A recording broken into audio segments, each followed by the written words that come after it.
النهارده كان عندي عزومه لفردين وطفلين صغيرين، وقلت اطلع بقى الشيف اللي جوايا واعمل كل الاكل اللي هما بيحبوه. هي قريبتي وانا عارفه هي بتحب ايه كويس، فكنت ناويه اودي الاكل بقى للشيف تعمله لي او اطلبه من بره. فقلت يلا مش مشكله، هبقى مستمتعه وانا بعمل الاكل ده. تبلت الفراخ من بالليل وسلقت اللحمه وسلقت الحمام وحشيته، وتاني يوم رحت مطلعه اللحمه المفرومه عشان اعملها كفته، وكمان اعمل صينيه البطاطس باللحمه، وبجد كانت خطيره يا جماعه.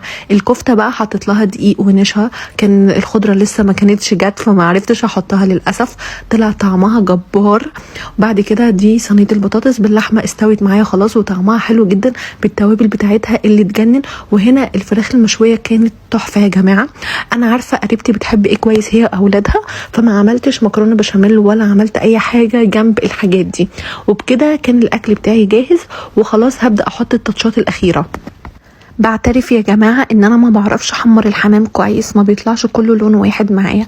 قولوا لي بتحمروه ازاي عشان اتعلم منكم. عايزه اقول لكم ان اغلب اكلاتي اصلا والشيف اللي جوايا كله بتعلمه منكم.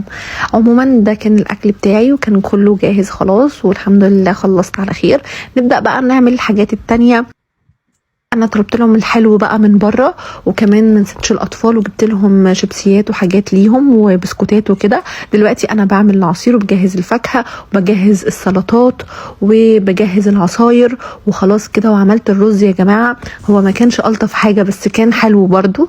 هنا بعمل عصير الفراوله وبعد كده عصير الجوافه،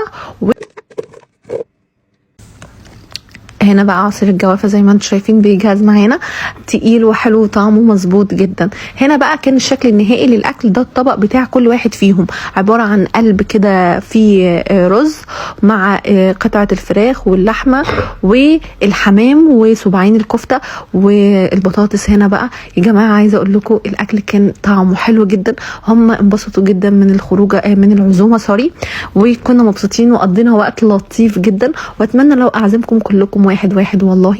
قولوا لي رايكم في الاكل ايه وفي السفره اللي انا عاملاها دي ايه. انا شايفه ان شكلهم مبهج قوي والله. عايزه اقول لكم بجد ما خدش مني وقت خالص وكنت مستمتعه وانا بعمله. وشطوره يا نودي، باي باي.